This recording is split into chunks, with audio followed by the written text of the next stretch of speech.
Welcome to Virtue's brand of wrestling on BigVito.com and the Big Vito brand. This is episode number 17. I am sitting here before you with a Joker shirt on. Of course, you know how I like to roll. I am drinking my egg yolks. Actually, it's orange juice. And what I want to talk about today, this week, is creating a rivalry. Obviously, this is a lost art in wrestling. Hulk Hogan, Macho Man Randy Savage. Macho King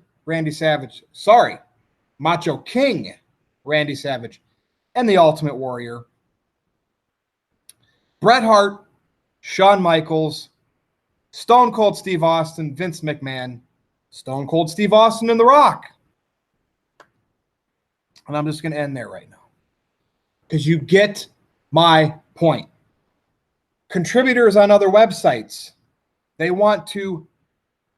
sick of wrestling, right? They don't know if they want to continue to write about it. Has a big following. Mr. Tito, you know who I'm talking about. Maybe wants to try something new, but does not like the current WWE product, is burnt out of what Vince McMahon is giving the fans. I said, come on over. Let's debate. Let's do videos. If you don't want to be shown, wear a mask or don't turn your camera on and have an avatar, but let's hear your voice. Let's debate. Let's make this interesting. In many ways, I'm anti-WWE creative, but I'm pro-WWE. I'm pro-big company. I'm pro-big company that's making money, that has a good stock price. I actually like getting behind companies that are failing. I like to see them try to still exist. BlackBerry. They used to be the original smartphone maker. Then Apple changed the game. BlackBerry didn't follow suit.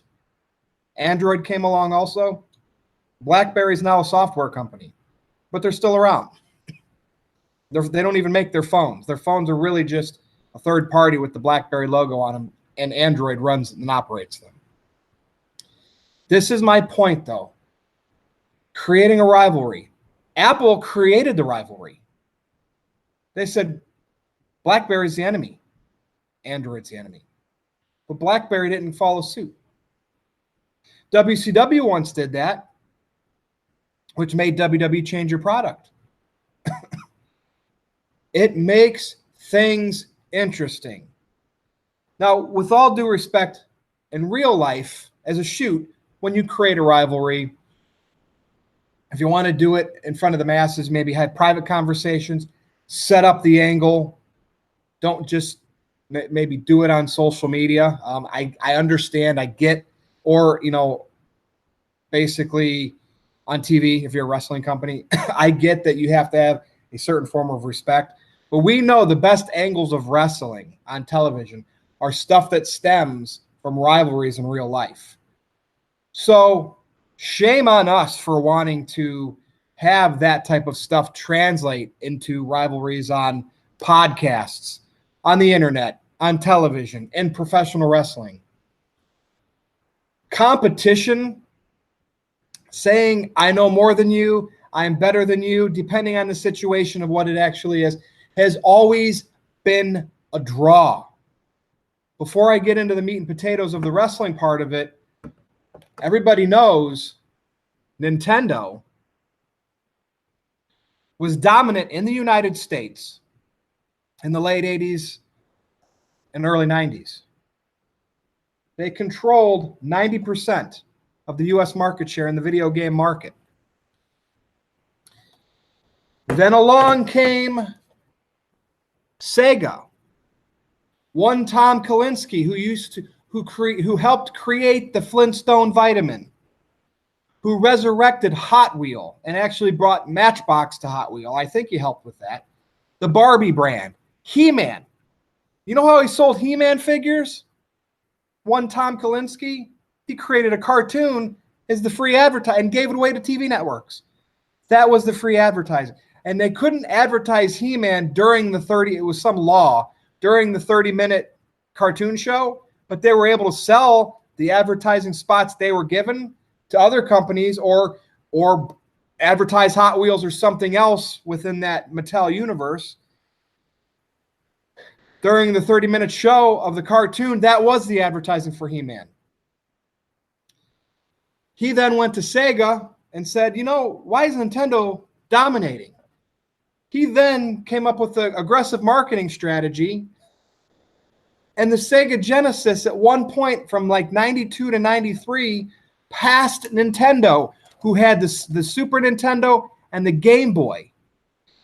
They had the Genesis, the Master System, which was already defunct, just like the NES was outdated.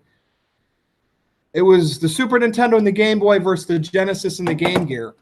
And overall, Sega at one point passed Nintendo in market share. Tom Kalinske was ready to bring Sony on board with Sega to create the Sega PlayStation. Sega Japan said no, because they hated seeing success in the West. So they said no. He then said, hey, this chip is available. Can you make it? Can you redesign the Sega Saturn? And Sega Japan said no. You know what that chip was? The chip that ended up going in the Nintendo 64. Kalinske was a visionary. He knew he needed to create a rivalry, and he did. Sega versus Nintendo. The Sega Pico was a kid's educational toy, and it did pretty well. You'd hook it up to the TV, you'd put this book in there, it would interact on the TV as you turn the pages. Sega of Japan never listened to Kalinske after they initially allowed him all that creative freedom. He ended up leaving in 1996. Everybody knows what happened to Sega. Failed Sega Saturn, failed Sega Dreamcast, a lot of miserable Sonic games. Now they're just a software company, and they're doing okay. They could have been huge. What did he go on to do? What did Mr. Kalinske go on to do? He went on to do Leapfrog. Everybody knows what Leapfrog became the #1 computer educational toy of all time for kids. Visionary, rivalry, competition. Eric Bischoff went head-to-head against Vince McMahon. It created the best angles, the best ratings of all time. Rivalries, creating a rivalries. Now, as you can see from the picture I tweeted of one Chris Jericho, who, by the way, for All In, you sold 10,000 seats in Chicago. Jericho wasn't advertised for it. New Japan and Ring of Honor sold out Madison Square Garden. I don't know if it's the full Madison Square Garden or just a certain section of it. But the fact that Cody Rhodes and the Young Bucks and Billy Corgan needed to bring in Chris Jericho for a surprise. And yes, the business that Chris Jericho had to do was promoting his match against Omega on his cruise. He wanted to sell more tickets to his cruise. But the fact that they allowed him to cosplay as Pentagon Jr., lights went out, came back on. He attacks Omega, does the reveal, wearing the Judas shirt. Well-timed. People are now talking about this. Jericho's known for being a WWE guy the last 15 or 20 years. DDP comes in, and Diamond cuts Daivari, Nostalgia Pop, WCW Superstar, WWE Superstar, DDP Yoga. Joey Ryan comes out with penises, like druid penises, like The Undertaker. That's sports entertainment, people. Yes, you got your great long wrestling matches with false finishes and athleticism. You got them. You got it. But to build for the future, if they ever want to become monthly, weekly television shows, become what WCW used to be to rival WWF, you need to cater to more than just wrestling smarks. And they did that. So as much as I diss and put down the long wrestling matches, because they're dime a dozen these days, I want less of them where they feel more special. I don't want to see them all the time. All In, I will give you props for doing sports entertainment during your wrestling show. Why are you doing that? Whether you know it or you don't know it, you're subliminally doing that because you know sports entertainment needs to be done to create the rival that you want to be to WWE and Vince McMahon. WCW used to be small. It branched off of NWA. I think it became WCCW or whatever, or whatever it was. It had four call letters, and it became WCW. Then Ted Turner got involved, and it was a viable competition to Vince McMahon, made Vince McMahon change his product, which worked, and he won. Billy Corgan, he's a rock star for NWA, got a lot of money. Young Bucks, Cody, they're all successful outside of WWE, all the New Japan guys. But you need a billionaire if you want to get bigger than, a biannual event where you might do 2 all-ins. You might have a couple. If you want to go head-to-head against the World Wrestling Entertainment, you need to get a billionaire partner. Mark Cuban's a money mark, because how are you going to get the glitz and the glamour to compete against WWE? You need the money. So I will give All In credit for the fact that I figured it was just going to be all long, Wrestle Kingdom type matches. But they got crazy. They did the Jericho bit, which was business for Jericho and All In. They brought in DDP for a nostalgia pop. There might have been others. Joey Ryan's penises. They did sports entertainment because somebody there knows, whether they want to admit it or it's subliminal, and they don't know they did it for that reason. They know they need to appeal to the masses, and it can't just be wrestling. It has to be everything. There definitely felt like more creative freedom at All In than any recent WWE events, but we're talking about two different beasts as well. WWE does shows every week, multiple shows a week. If All In wants to get to that point, they know what they got to do. So Chris Jericho knows he can be a rival to Kenny Omega. It's beautiful. Chris Jericho has basically created this rivalry against Kenny Omega and Naito, because he beat Naito for the Intercontinental Championship, the IWGP. Well, now he's holding that title, and Omega is now the heavyweight title. What a coincidence. And after Jericho starts doing business with Kenny Omega, Omega finally gets the heavyweight title in New Japan. And now Jericho's got the second title, which in a lot of instances in Japan is equal to the heavyweight title. These guys are now still feuding, granted for the cruise, creating a rivalry where you feel it and it means something, getting color. Big Vito, that's your show, man. Kenny Omega was getting bloody. Chris Jericho wiping the blood on his chest. That happened earlier in the year. This is what we need. Mr. Tito, you want to retire. That's fine and dandy. You don't like the wrestling product WWE is giving you, and you don't want to branch off and try to like the independent stuff, then that's cool. You do what you need to do. But you can come here on the Big Vito brand. You can go to wrestlingwithwrestling.com. You can go to nodq.com. We can do videos together. We can be the Skip Bayless and Shannon Sharp of the wrestling podcast, at least from fans' perspective. I am fine with that. I am here if that's what keeps it interesting to you. But if you go, that's cool. But I am trying to create a rivalry because to me, rivalries are money. Shawn Michaels and Chris Jericho, what a rivalry they had. Shawn Michaels and Bret Hart, one of the best all time. Vince McMahon versus Stone Cold Steve Austin. Rivalry. In many ways, Brock Lesnar and Roman Reigns, but no one's going to admit it because they think that they mailed it in and it was executed poorly. That's a rivalry. Nintendo and Sega in the early 90s. Apple going head-to-head with BlackBerry in the smartphone market. Taking their iPod and turning it into a phone. Brilliant. And then a lot of times, if you're not reactionary, which BlackBerry wasn't, which Sega, Tom Kalinske tried to be, But Sega of Japan, the parent company to Sega of America, nixed everything. Failure. BlackBerry, failure. WCW, politics, failure. But for 5 or 6 years, WWE and WCW were going head to head. And they were bringing out the best in each other. And early on, Sega and Nintendo were bringing out the best in each other. BlackBerry, Apple, Android, bringing out the best in each other. Only the strong survive. But the consumers, the fans, get a better product from all the companies when there is competition, when there are rivalries and there are sides, and we can pick sides, or you can be on both sides. That is the beauty of it.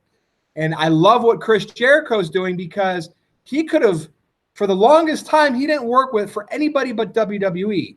And when his contract expired, he would go do Fozzy.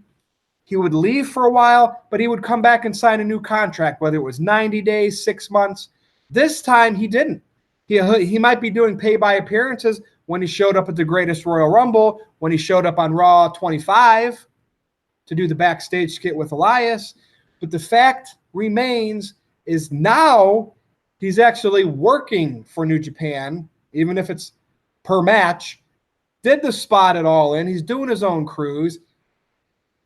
He's basically right now, by doing those things, he's competition against WWE.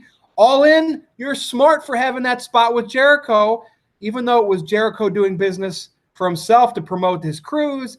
You now got that extra hype beyond just having a show of wrestling matches. And for that, I commend you. That is what we missed. That was the buzz on the internet. Cosplay Chris Jericho playing Pentagon Jr., attacking Kenny Omega.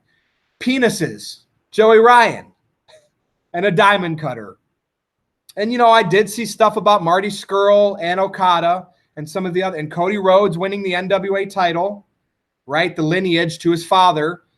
That stuff matters too, but it all matters. The hardcore wrestling fans who only want to see 30-minute matches hate sports entertainment. And a lot of the sports entertainment people hate the wrestling part. Can we just get a good blend of all of it? Remember what I said before, on the spectrum, I'm in the middle. This is the perfect point I can say of enjoying both sides. Because when you get pulled to one side or the other, you find everything getting toxic. Be a Batman fan and a Joker fan, right? But just know you're supposed to cheer Batman and boo the Joker. Be respectful. We talked about that before too. So that's it for this week. I want to do my movie of the week. And I can't remember if I did this one on my other channels or if I did it here on the Big Vito brand. But I'm bringing back, again, Back to the Future trilogy, because what a fantastic, absolutely fantastic movie trilogy. They just don't do them like this anymore. A little bit of Steven Spielberg, Robert Zemeckis, and of course you had Christopher Lloyd, Michael J. Fox, the baby faces, and then you had Biff, the villains. The Russians, right, that shot Doc Brown dead. And you had Rivalries that made a fantastic story. So this is, and I keep reverting back to the 80s and early 90s. I know. I get it. I know. But God, can't we blend the past with the present to see the future? Yeah, I just came up with that. I just made that up. Pretty cool, huh? So there you have it. I threw a lot at you this week, but I am going to. It's Monday night. It's about 6 o'clock. Raw's coming on in a couple hours. So I'm going to send this to Noelle so she can get it up on the Big Vito brand and BigVito.com. So as always, I am Virtue here from Cleveland, Ohio. Follow me on Twitter at NoDQ_Virtue. We will be back again next week. Thank you for listening. Thank you for watching.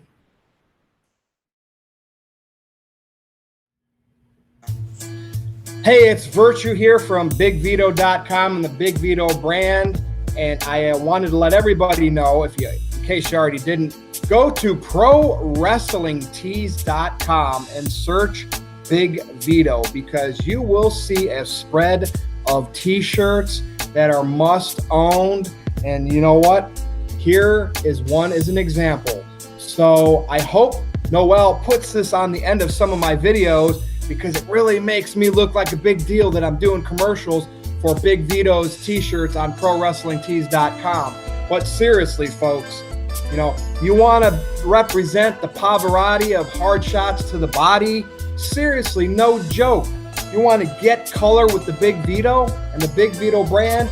Head on over to PWT. Everybody knows it as ProWrestlingTees.com, and search Big Vito, and you will be able to choose your size. And you know what? I believe once in a while they run promotions and sales, so you always want to look out for that.